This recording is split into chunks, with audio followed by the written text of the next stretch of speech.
Welcome to Yuppies and Harpoons. I guess the guy who pressed start was not me, so I was expecting he'd take over and do the introduction, but he did not, so it defaults back to me, folks. You're listening to episode, 13 of this podcast. That if we're going to stop, then we probably should stop on this one. Jacob, what do you think? Lucky number 13. We just got to double down at this point. I thought about going directly from 12 to 14, like a hotel manager, but I decided not to. It's spooky season, right? It's only fitting. Yeah. I was just speaking of the spooky season, do you think Halloween is like a pagan holiday? That was something I was looking up recently. Is this what keeps you up at night? Just wondering, yes, is it a pagan definitely. holiday? And then President's Day comes around. Is this a pagan holiday as well? It's celebrating presidents, not Christmas. Not Jesus or Mary in your case. That's who knows at this point. I'm not a huge fan of Halloween. I think it's kind of pointless. I'm also not someone who loves dressing up and playing around. So I'm not the best person to ask. I'm not like huge in favor of Halloween and not really my flavor. I would say it's a good thing for grown men not to like to dress up and play around. I think that's the fact that that's good. That's admirable of you. So do you like putting on tights as you're torturing in your basement? We do, yeah. So we have a cat. We tie him up at night. We're recording this a little late, so usually the cat's not tied up when we record. But yeah. Do you like wearing tights and walking around as a grown man, Joe? Only when my cat's watching. So, before we digress completely, we got some interesting things. We're gonna kick off tonight with one of our with a kind of our first series on demographics. So it's kind of a loaded topic. It's something both Joe and I kind of pretty passionate about. Everything from urbanization, as we're going to talk on today, to fertility rates, and just overall trends within Western society and where things are going. A lot of fascinating things, especially since COVID. Some revelations that have come, just changing culture during COVID. But before we dive into that, I think it's worth mentioning a couple world events happening in the world and locally here domestically. First one being Speaker of the House vote and the pending budget. That will Congress have a shutdown, or will they be able to muster something together and figure out how to do their job? So do you want to kick us off kind of on kind of the updates of that, Joe, and your thoughts around the madness happening in the Republican Party and what that means for the entire country? Absolutely. So, I just got my Mormon Bible. Romney, A Reckoning, for those who aren't watching, by McKay Copkins, who is a good Mormon himself, and I tell you what, I'm excited to read this book, and so that's for those who don't know, this is where I stand. So the next thing I have to say is that Tom Emmer should try to get Democrats to vote for him. He needs to stop being a weasel, a pansy. Okay, yeah, a pansy. Yeah. I'm tired. I'm tired. My cat was meowing earlier. You're just a little confused. That's all.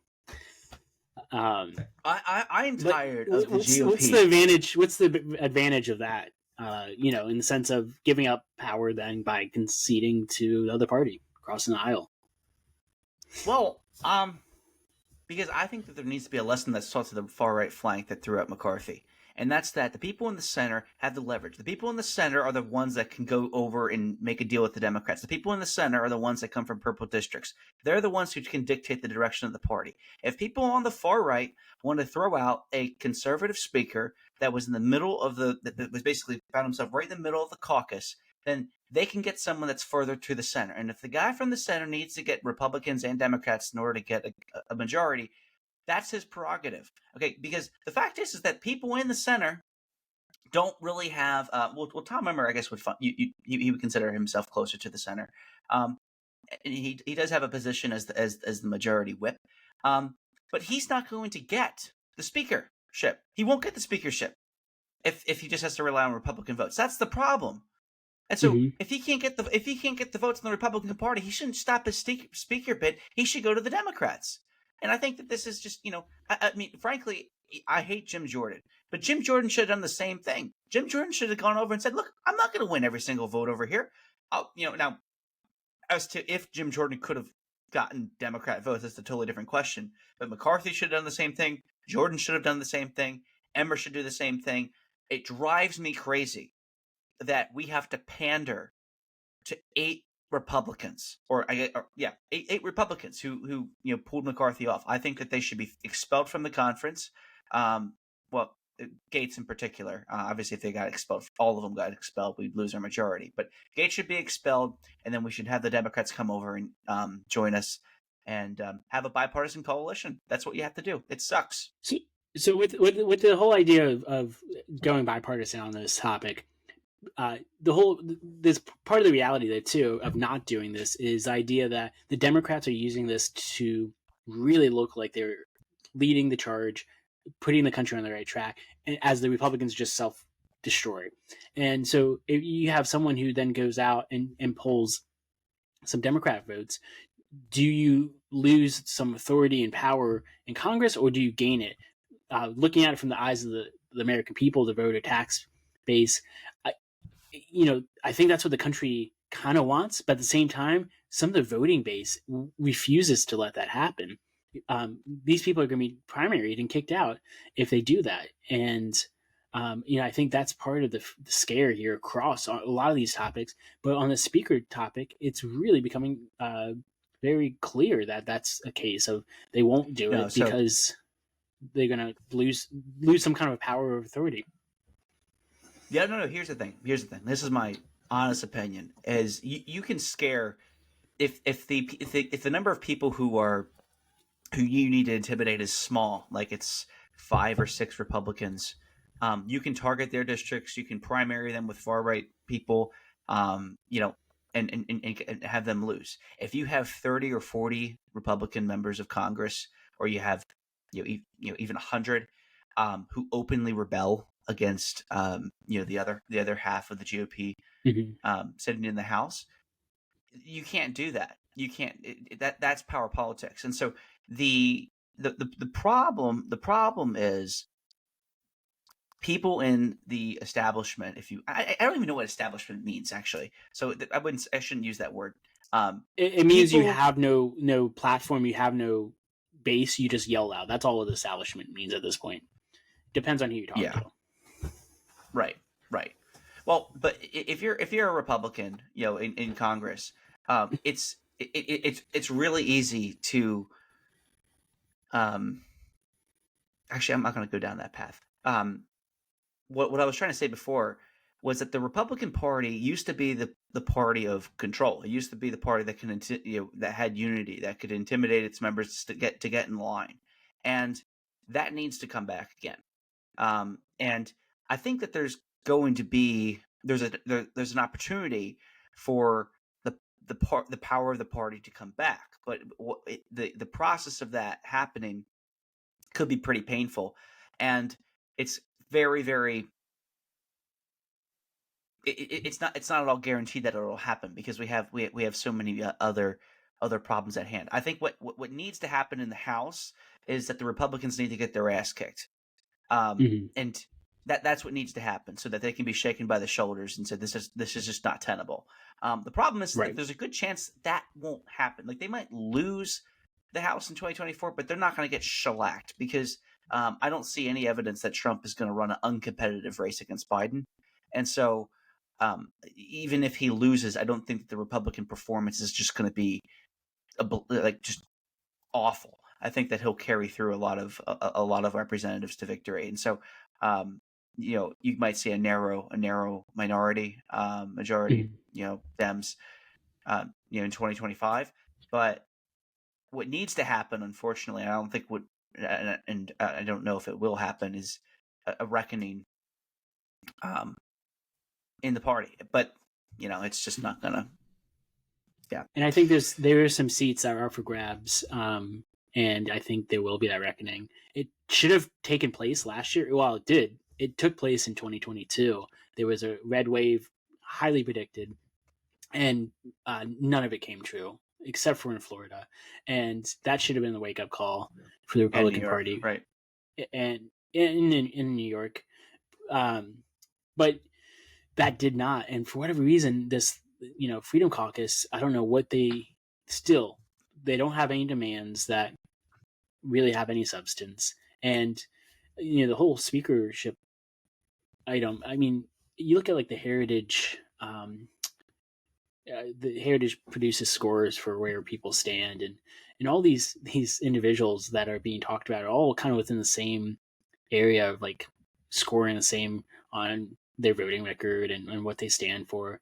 And so it's not coming down to like policy or what they believe. It whatever, like it's whoever they like the most, and that's why this whole process for the last 9 months, starting with whole McCarthy getting voted in January, it has just been fruitless because there's no substance behind the argument. And we're sitting 3 weeks since McCarthy was removed, and there's still no clear path ahead because there never has been a clear path ahead. And that's why the Republican Party, quite frankly, needs a reckoning to get a wake up call, realize everything you guys are doing is just going to set you up for failure. And therefore, the country's going to fail, and the Republicans will be to blame. I mean, it's as clear as that math. I think what'll be interesting is when the debt ceiling um, comes up, and the government, is at risk of being shut down. If the pressure, I think you'll start to see some deals be made. If they can't resolve this pretty soon, you're going to see some extreme measures be taken in order to, because only so much pressure can be tolerated. If you have aid for Israel and Ukraine and extending U.S. debt. I mean, there's just too many things that need to be addressed and funded in order to for the government to do its job. I don't think that the Republicans will. I certainly hope that the centrists in the party won't allow the really the institutions in our country, like and our national security objectives, to perish because of this. Mm-hmm. Yeah, I think that's ultimate goal for everyone in Congress. At least it should be.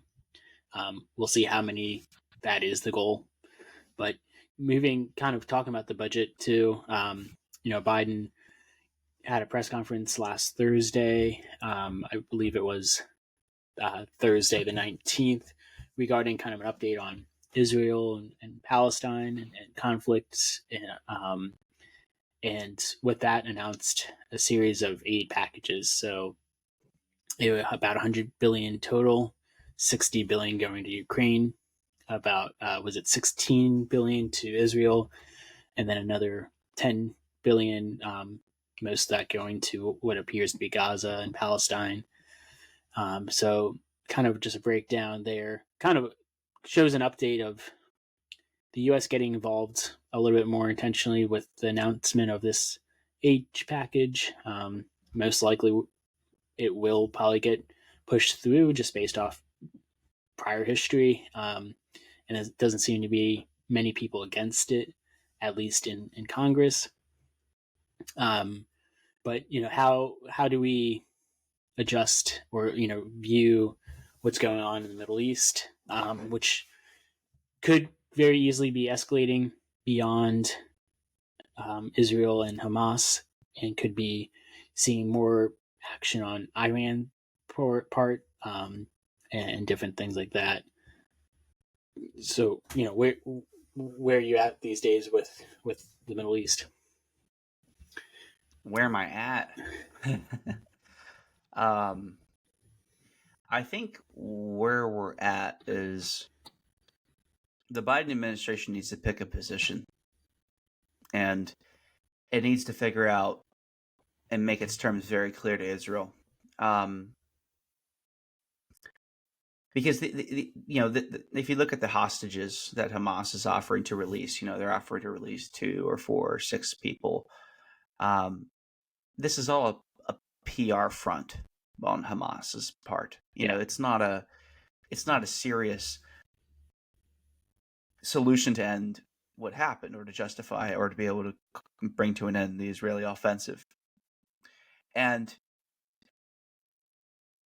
the only reason that they're even offering these hostages is because they think or they suspect there's a chance that the Biden administration doesn't want, well, it will be worried that the media will portray Hamas as being willing to negotiate and being reasonable and being the ones that really want to bring about a ceasefire, and that's the just thing to do to reduce civilian casualties.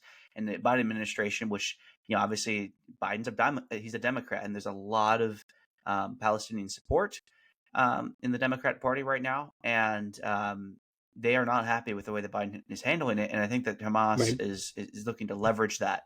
And the point that I'd like to make is that Biden needs to make his decision now. He needs to, because the Israelis need to know whether or not to what extent he's going to be with them, so they can make calculations on, can we do a ground invasion if we don't know if the president's going to support us or not, or if the U.S. will back us. Those are questions that they need to be aware of. But when but a week ago you have the U.S. president making very firm statements that the U.S. stands behind Israel unequivocally, and then a week later it's like we're not sure, or we're going to really put pressure on the Israelis not doing a ground invasion. That starts to not inspire any certainty on it for anybody. And so I Right. think that Hamas will know how to act more clearly if the Biden administration is unwavering in its support of Israel or non-support of Israel. And I think that Israel will know how to act. And I think that the best solution will probably come out if firmness is there. Right. Yeah, I think you're exactly right on this. Biden, the first, I'd say 10 days, or give or take, I thought handled this um, significantly different than I expected him to do, but in what needed to be done, I thought he was much more hardline.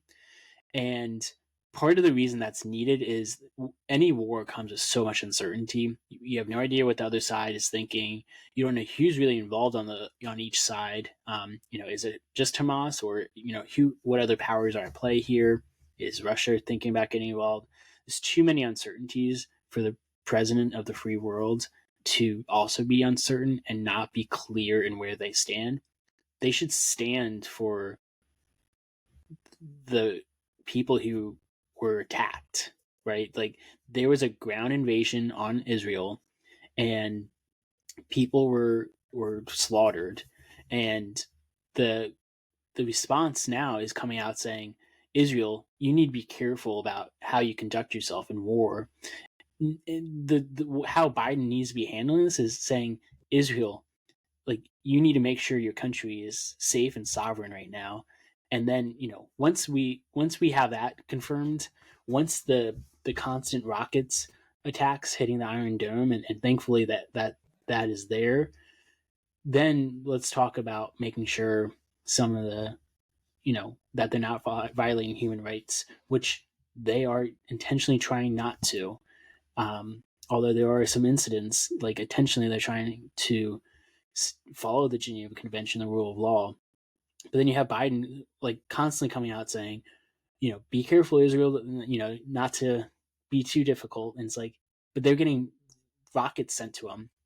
I think this is showing the Middle East is kind of responding. So the U.S. has actually shot down several rockets from Iraq that were sent, long range missiles that had the range to hit Israel. Um, Mm-hmm. this is something that has not really happened in the last year. A lot of the area has been pretty quiet. Part of that's been negotiating with different countries in the Middle East, where a lot of those negotiations are on hold or are basically gone at this point. So the U.S. has shot down several missiles, and I think that's kind of the first of potentially many of tests from different countries or different groups within countries that want to see Israel gone, and they're going to start pushing buttons and see how far can they go, what can they send in, how much aid could they slip into different militia groups in this area that might then eventually take down Israel. And we also know the playbook a little bit of Hamas because they've been extremely transparent. The leader of Hamas said the last 2 years they laid low. They tried to show that they were no longer interested in conflict and wanted a resolution so that the Israel would let down their guard and that they could perform this attack on October 7th. Like, we know that from the leaders of Hamas. And for some reason, we like pretend to forget that. Like, this whole, letting a few hostages, they have 200 hostages from October 7th, 13 Americans, right? And that's personal. Those are American citizens. I mean, the U.S. has an interest in getting those people back, as we do with any American that's overseas. Um, and we're pretending like Israel's going to be the one that is causing, genocide here and so forth. And it's like, can we get our people back, and then we can start talking about these things. But we need to show force right now. We need to show strength and support for what is right, not the country that is supporting and taking American citizens as captives. Yeah, yeah, it's a really tough spot, and I continue to think about the Israeli-Palestinian conflict over there, and I can never find an absolution because I was talking to my sister the other day, and I was like, one of the problems with the Palestinians is that, especially those in Gaza, is the solution to Gaza is democracy and liberal markets, liberal economics, all of which are Western ideas. And if you're a Palestinian and you believe that the and you know that the Balfour Declaration comes from the West, and the idea of Zionism comes from the West, and that's what's wreaked havoc for you and your people. The idea that you're going to be open to the methodologies of Western government and economics is just it's understandable why they're so opposed to it. And like but also like when you look at the poverty, I know that we've talked about this before, but when you look at the poverty and you look at the youth of the Palestinians, especially those in Gaza, you're given a situation where the people who, if given a democratic government, democracy is no guarantee of a liberal government. It's just a tool, and so I mean, I mean Benjamin Gaza Franklin. has Benjamin a Franklin. yeah, Gaza has a Yeah, no. democracy. I mean, right? Well, it doesn't. I mean, Hamas took it over, They do but now. Yeah, they don't. They don't yeah. now. Sorry. I mean, they did It right, right, in right, theory. and so the problem is that you have a an open air prison as the status quo.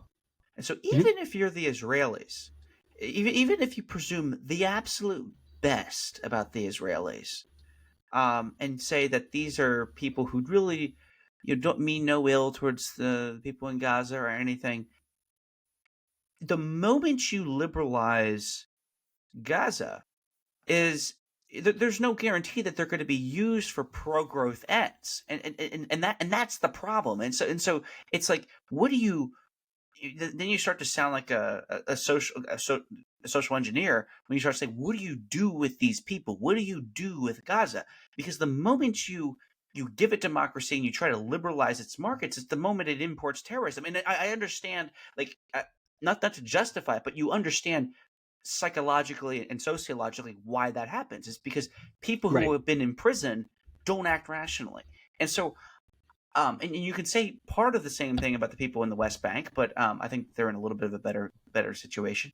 And so you have these huge blocks of people in a very small piece of land that I to this day I have no idea what you do, because in trusting, I wouldn't trust myself with my own vote if I had been unjustly put in prison, you know, for my whole life, and then someone put a ballot in front of me. I'd vote for the guy who blow everything up. I mean, you Right. know, and so I don't know. I don't know what the solution is there. I know that didn't perfectly coincide with your point. Hmm. To wrap up, I guess what I'm saying is that I think that you do the position in the U.S. is not to be necessarily anti-Palestinian, but it's to recognize that the whole situation really sucks. But the Israeli government is by far the most pro-democratic and pro-liberal economic, and it is the most liberally economically sound country in the Middle East, and so that's why it's our ally. We have intelligence cooperation with them. We conduct plenty of military exercises with them. They're essentially a military base for us. Um, you over there. And so, um, even if we see the way that the Palestinians are being treated, there's no, I can't figure out what you do, even if you are a U.S. policymaker. Do you just move them? Do you just like Hmm. pick them up and move them? Like I don't know. Like I don't know what you do. Well, and like Egypt does not want has rejected offers, and at the very least, all and any aid going to this area in Gaza or even the West Bank needs to be condition based. There needs to be very strict uh, uh, regulations around what that can be used for, and then follow up as well.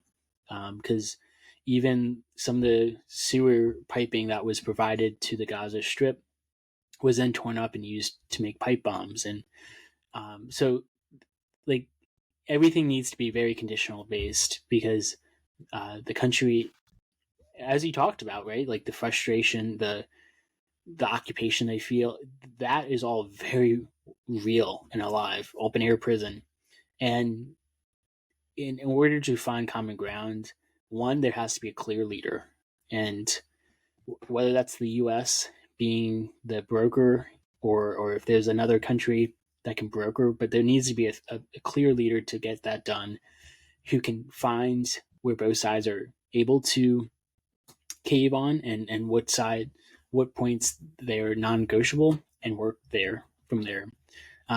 But you know, we need to revisit the status quo a little bit of the Middle East and figure out why this is going to happen. Otherwise, it's going to continue to happen as it has happened.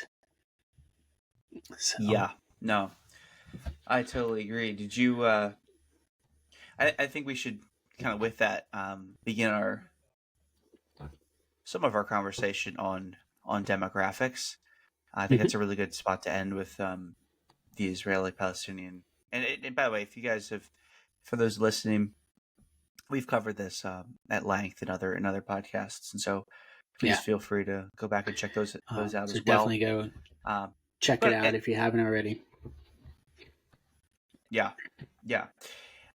But as far as demographics is something that it's a very broad topic, and I think we've been wanting to talk about it for a while, but it's a daunting subject because there's so many approaches that you can take to try to get at demographics. I think one area, pardon me, that people think of is like um, like the racial makeup of a country is one aspect of demographics, and immigration and the role that that plays. And in the U.S., you might hear about the inevitability of white people becoming a minority, and that being attributed to demographics. And um, but part one of the other areas of demographics that you can that's very helpful is not just using it as a metric to like measure the what portions of the population are certain races, but it's also to look at um, like the age of the country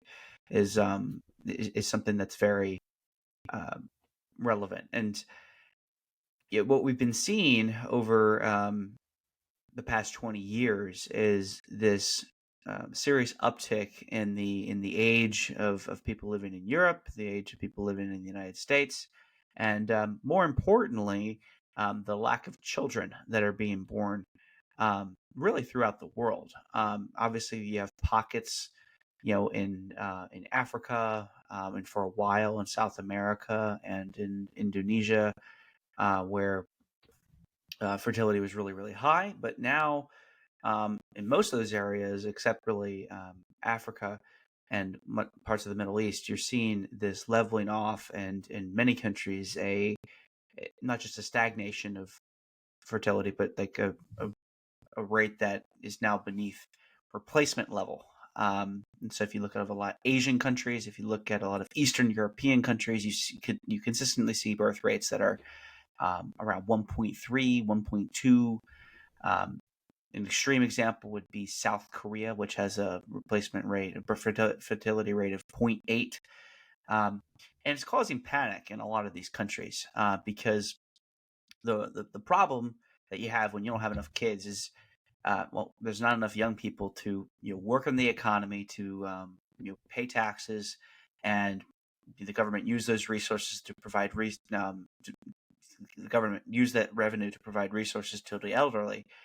So obviously people know that the money it doesn't inherently have any value. It's just information. And the problem is that when you have fewer and fewer people that are able to that are able to work, the more and more people who are old that are receiving services begin to burden the economy when you have less and less workers. And so you start to see things like there being more diapers that are being purchased for old people rather than babies. That's an indicator Mm-hmm. that the society is getting very, very old, and a whole lot of other things. And so there's a conversation going on nowadays about why this is happening, and there's a wide variety of opinions, but one of the ones I thought that we should talk about briefly was urbanization. And so I know I've been talking here for a bit, but kind of wanted to just give a lead in about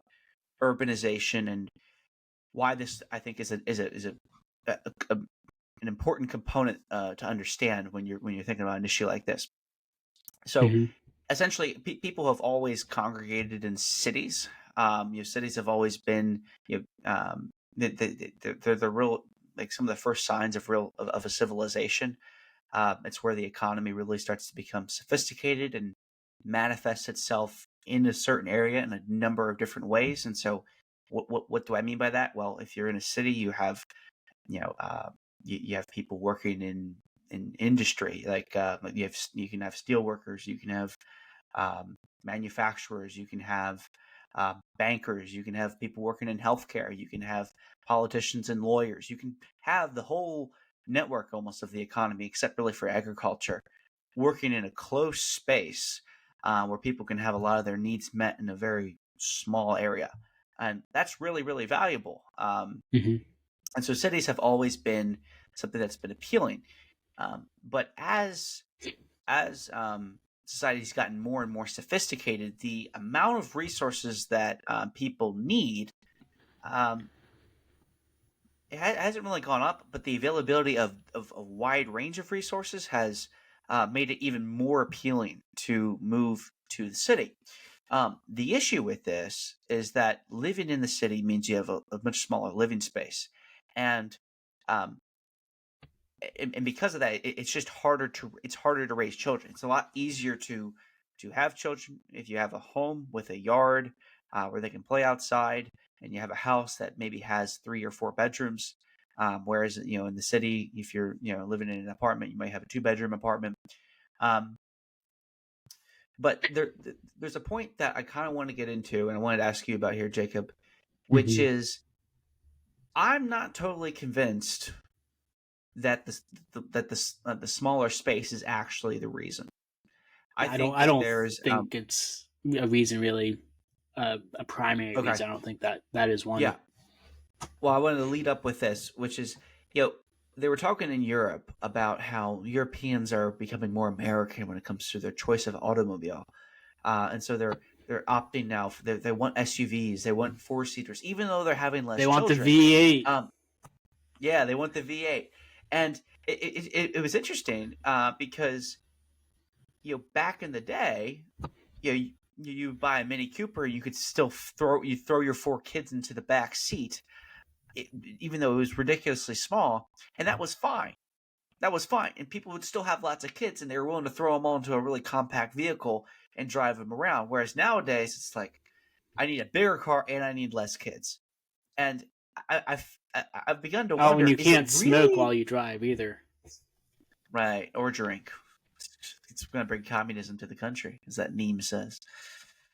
But to stay on point, what I want to ask you is why do you think that the concentration of space is a problem, or do you think that it can the reduction in people having kids in the city is something that can be explained through something else? Yeah, I'm not against increasing density in housing specifically. I think there can be a number of great positive outcomes to that. I think the US has done a horrible job historically of this. Part of the reason for that is you see urbanization happening turn of the century, industrial revolution. People start leaving farm and moving to the city where the jobs and opportunities were. And that's really what the city's always been. The attractive part of cities was that there was opportunities. You got to rub shoulders with people, where working on the farm, you saw your family, and maybe once a month you got to go into town and you see others. So, that's kind of the draw. And then you see a lot of ups and downs. Part of the ups and downs is the cities were not really designed oftentimes in America around increase in population. So that's why you have roadways that are very restrictive. You have different easements that are very outdated. And as we've shifted away further and further from agrarian society, more into this urbanization, people are still, people living in certain space, it doesn't make sense for a quality of life. And you need access to the outdoors, whether that's green spaces throughout a city. The way we design cities is the question of is the urbanization a problem or not.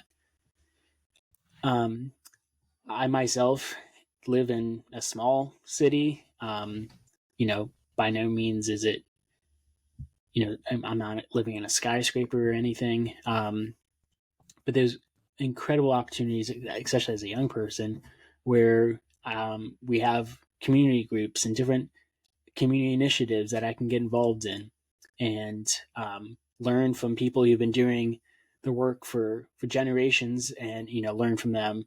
Whereas if I lived in a real rural area, it might be difficult to gain that experience, that knowledge, and as I get older, then give it back. Um, I think part of the trends, some of the negative side of urbanization, whether it's lower fertility rates or just overall quality of life, there's some bigger trends going on in our culture as to why those are the issues. And it's not exactly because people don't have a half acre and a 4-bedroom house with two baths. I think it goes well beyond that. People don't have purpose in life. There's a declining sense of Americans having purpose. There's there's an increase in isolation, and I think all these things are happening in urban environments, kind of based off the culture that they've brought and we have designed. Um, Yeah, so yeah. yeah. No, I agree with that. I think that you're seeing these countries having problems with people having kids, and they're erasing. I don't know. They're making you know they're giving people, like, they're basically charging people no taxes. They've eliminated all taxes. You see that Hungary did this, and in Mhm. Japan they're trying to do the same thing. Um, extending maternity leave to these exorbitantly long periods of time, and even offering paternity leave, and um, again, and Japan's trying to copy some of what Hungary's done with their tax incentives, and it's just not working. That's what they're finding. People just aren't having kids, and the I think one of the biggest problems that you get to is like when you're talking about living in a city. If you're in a small space, you're going to have a reason to have children fill that up in place of other things that you want there, right? So if I live in a home where I have, 8 bedrooms, or I don't know, or maybe let's just say 4, um, I don't have to sacrifice nearly as much space to be able to have kids. And so maybe it's not that people aren't willing to. Maybe what I'm saying is that urbanization and living in compact housing and um, living in the city, it it forces people to make that decision more about like where your priorities are, in a way that people living in the suburbs or in areas where they have a little bit more space don't have to. Um, but at the same time, I don't think that if you remove people from moving into cities, you actually fix the fertility rate. In fact, I'm almost positive that isn't the case. Mm-hmm. If you look at the fertility rates for people living in the suburbs, it's not replaceable. It's higher, but it's not replaceable. And so there's a broader problem here of why aren't people having kids? And I think you have to look at one of the uncomfortable subjects of, if women are working all the time, it's very hard to have kids. Well, And yeah, I mean, I think there's a go ahead. few Were you pretty gonna say- clear thing of why people aren't having children. Um, some of them is there's just an increase in people don't want to have kids. Some data around this as well. People aren't getting married as quickly as they once did. So in the year Right. 2000, between ages of 25 and 35, 55% of the population was married within that demographic. 15 years later in 2015, that same study, 55% had not been married by then. So a 10% decrease in that time frame. You see this trend happening with sex as well. People just frankly aren't having sex as much as they used to. Millennials and Gen Z are expected to have less sex and partners than their parents and grandparents, as awkward as that sounds. Really? But there's Less this lack of partners. less partners as well, is what the data is showing around this. And I think that part of that is there's a lack of community, a sense of coming together. There's also a lot more distractions. I mean, let's not be like kidding. Like you have online, you have porn, you have um, online connections you can make that can replace in-person relationship, old-fashioned relationship. I don't know what we can call that, a non-virtual relationship. So even when you see people maybe not getting married as much, they're still not in relationships. Even though there's this idea of hookup culture and Tinder and cheap sex, it's not really translating into greater numbers. Another reason why Yeah. people don't have children is they're expensive. I think it's no surprise a lot of people just don't feel like they are doing well financially, and adding a child into the mix, it just the numbers don't add up in their eyes. This comes from a number of different reasons. I think some of it is like things like student loan debt, higher cost of living. People demand more out of life than we did, say, 40, 50 years ago. So people expect more vacation time, or they expect more, the latest phone. 50 years ago, no one had cell phones. You might have had, a landline, but that was reasonable. Now a family of four has 4 phones. So just like different things like that have led to higher cost for having children, which that's a daunting thing for people. Another factor is career. You mentioned women entering the workforce, and many women will say that they don't feel like they have that option to pick between having children and advancing a career. It's one or the other, and part of that's around childcare and our workforce as a whole. And this is not something that's unique to the U.S. The only developing country that has above a replacement rate for fertility is Israel. So that's the only country in the OECD that has above replacement rate. Every other All country, those Orthodox um, Jews are really banging it out.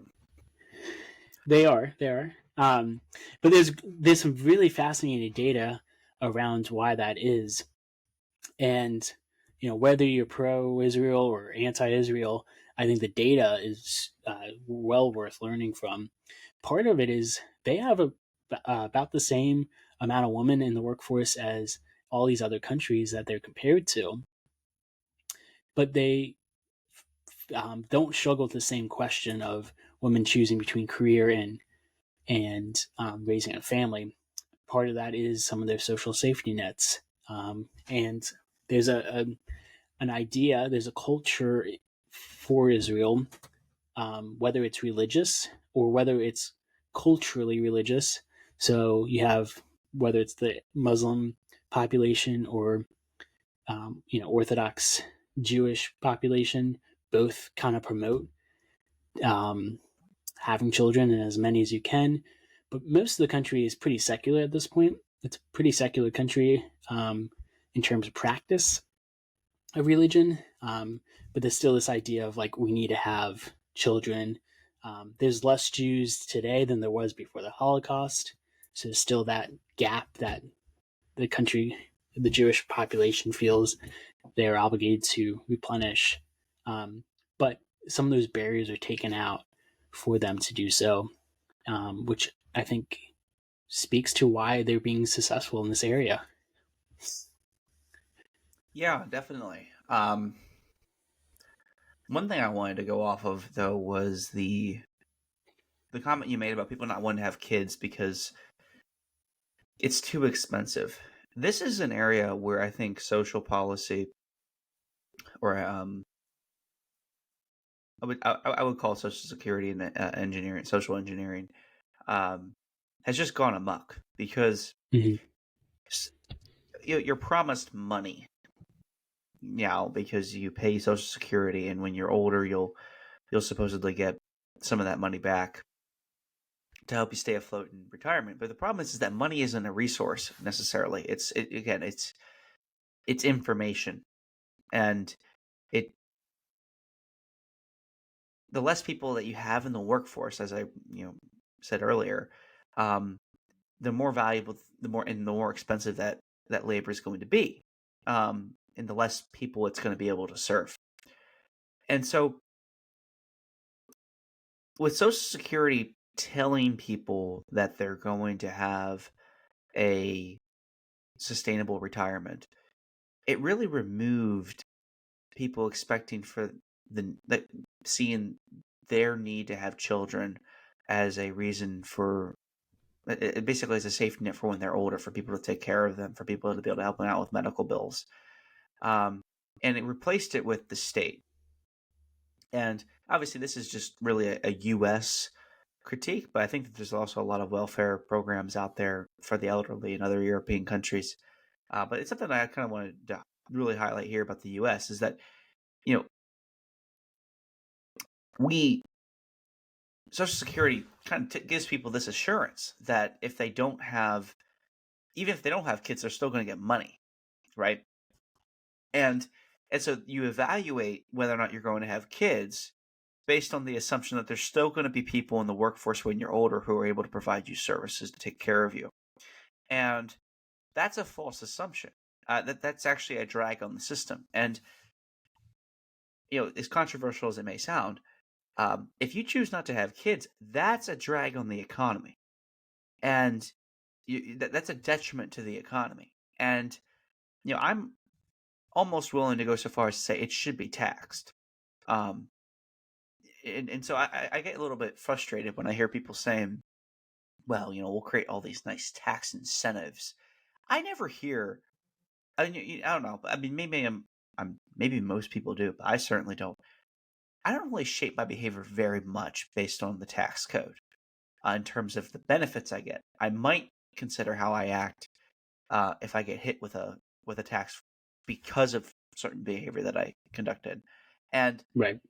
it's just a fact that if you don't have kids and you don't contribute to the next generation of people who are going to have to sustain the economy down the road, you are placing a burden on the economy, and you should have to pay for it. You should have to contribute and donate part of your resources, um, or have some of your resources taxed from you, um, so that people who are contributing to the next generation to be able to support you um, don't have to get a reward because they're subsidizing your decision not to have kids. But do And do you think that really plays out? And the example I'm going to use here is the tax credit, which has been around for a couple decades. I think in the 90s is the one that was launched, and kind of during COVID, it had its largest reform. So essentially, it's what you're describing.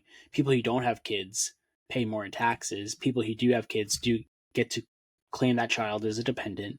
Depending on the right, income levels, you get a couple thousand per child, and it's essentially just that. But it's seen little movement, even when it was expanded during the pandemic, and um, people actually were not really that much in favor if you look at polling around that program, right. despite getting a check every month. Too, people still weren't in favor for it. You mean in favor of the child tax credit? Yes, but it kind of did what you just Well, described. but that's the thing. It's so if someone opposes the child tax credit because it disadvantages people who don't have kids, then they're not looking at it economically. That's my whole Mhm. that's my whole argument. I don't care if you don't I don't care if you don't like it. I don't like if people would say, well, I don't want to have kids. What are you expecting to happen? I mean, I Well, the guess you can data make the showed the argument that data showed the people receiving it, they were indifferent overall, overwhelmingly indifferent, or they said it didn't really matter to them that they were receiving that well, and checks. that's where I also go to tax incentives don't work. That's why Mhm. at least with regard to fertility. I think that a penalty might work a little bit better. Where if you say, "Oh, you don't, you think it's expensive for you to not have kids? Okay, how much does it cost to have a kid? What, $233,000 or something? That's like the rough estimate or something. I think people over a 18-year period should be taxed $233,000 if they choose not to have a kid, and like because that's the reality. It's like that people need to understand that's the tax you place on the system. You are getting a $233,000 subsidy if you don't have kids. Mhm. That's the thing. And so if you don't have kids, like you can't. So people are like, well, I'm just gonna through my own free choice not have children, and I don't have to be taxed for it, right? In fact, for my friends on the left who probably adamantly oppose this, um, I actually like the idea of an individual mandate for healthcare because Whoa. if you want to get healthcare costs down for everybody, everybody has to contribute, right? Um, in the same, I would say the argument for a tax on people who don't have kids is even more compelling because you can say, well, you know, um, I'm just willing to risk it, and I'm not going to get health insurance, and then I'll go bankrupt, um, whatever. Um, but if you choose not to have kids, you're not risking anything. You're just guaranteeing that you're going to be feeding off of the labor of a labor pool that you didn't contribute to later in your life. There's no risk there. You're just riding the system, and so Anyway, I think that I think that there should be an individual mandate for everybody to contribute. Unless obviously there's like a real and compelling medical reason. I think that there should be an individual mandate for everyone to contribute. Yeah. I think you know, let you speak. I tried letting you describe your viewpoint. Uh, don't say I'm It's time fully to on stop. board. I think there's a handful of holes that we can poke in it. Let's start with maybe the medical exceptions. That'd be a significant list there of, you know, it's not like everyone can get pregnant and multiple times. I mean, I think there's some true barriers there. I think the solution is not for there to be more kids right away. I think if you can roll out a program that incentivizes that, it's, if at best, it's going to be in the short run. I think what it really comes down to, and what a lot of the excuses are, whether it's kids cost too much, career, just timing of life, finding a partner, all these kind of come back to there's this idea that Americans just don't have a purpose in life anymore. There's the decline in civil engagement. There's decline in things like civic groups. So your Roritan, your Lions Club, Boy Scouts, these types of groups. The whole idea of The bowling bowling alone, clubs. right? Yep. Yeah, bowling The alone as bowling clubs. exactly as the book shares. There's that whole decline, and even if you ask people, do you feel you have purpose in your work, your vocation? You start talking about these topics, the trends are all declining. People are overwhelmingly saying no, like, or I'm not sure. They're not confident. They don't see a path of where they can grow, where they can improve their lives, where, um, you know, 50 years ago, you kind of had that sense of you could graduate, maybe even eighth grade or high school with all you need, but the people before you, your parents, the different mentors in your community would help you facilitate, get you on the right track. And from there, you were able to have purpose, and things like getting married for help provide purpose for people. And there's different measurable metrics that the US has moved away from and the trends are moving against. And I think that has led to this isolation crisis. And I think this is where, for me, this topic really hits home, is the pandemic of like isolation and lack of purpose. Any and all studies I've ever seen on those two topics show only negative side effects. They say like isolation's the new cigarettes. There's all these different taglines that come along with it, and it's true.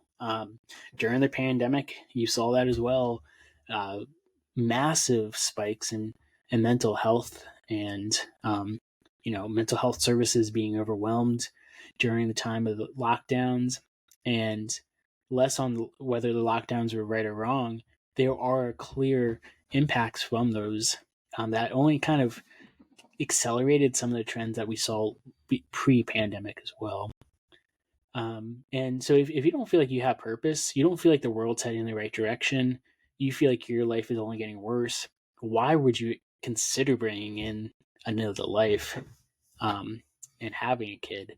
So I think there's a huge factor of that, especially among young people, whether it's being crippled by student loan debt, or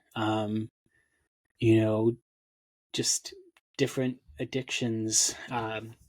There's a lot more factors there. If people just don't have purpose, and if you don't have purpose, you don't do things that really the society needs. Yeah, no, I think that's a great point.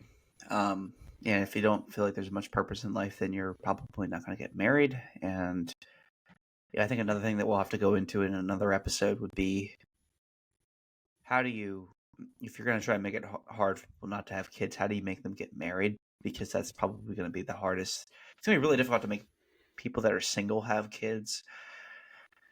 And so, yeah, I think Yeah, there's a real role of government conversation I think we should have here in the future, because um, this is a tough question. A role of government, role of churches. Yeah, and so And I I completely think agree with what you said. it is a tough topic to talk about because I think it's personal for a lot of people, just as a whole. Like people can feel called out on this, or say like, yeah, I feel isolated. Like I've done nothing but try to do better for myself. Um, a lot of the solutions I think are traditional Judeo Christian values too. Um, and I think in another episode we really should dive into that. Not, and I don't say that just as someone who is a Christian and a believer, and that's the lens that I see life through. That's part of it, I must admit. But there's also just clear data around this. People who, and I think it's worth diving into as well. This is a topic where I think Christian, evangelical Christian in America kind of yell and scream and like, this is the way to do it. But then at the same time, you look at the data and it seems to be the correct way to do it and a solution to a lot of some of Yeah, these problems. And so it's kind of an interesting mix between just kind of what works and then also what one religious group is saying. Not to say like, yeah, let's just go full steam on every topic that evangelical Christian communities say, but I think there's one that I think religious groups around the world, not just Christians, there's a lot that they have adopted, and it's because they've worked. So looking to move back towards those would be, I think, wise. right, right. No, I here. I second all of that. Well, I think we're just about we're at the hour mark, and so I think that's a pretty good place to stop.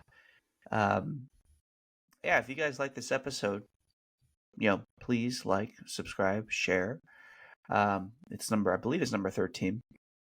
So wish us luck on that one. Hopefully more people view it. Make 13 our lucky number. And we hope that you guys join us next week as well. We're going to try and continue this discussion on demographics. There's a lot to unpack. We'll probably go into maybe more of the meaning, the role of government, the crisis in meaning and the role of government. But it may be more specifics too. Kind of look at individual countries in different regions of the world. So, Jacob, you want to wrap it up? Joe, yeah. Episode 13, Yuppies and Harpoon. Like and subscribe if you haven't already. Share with your friends.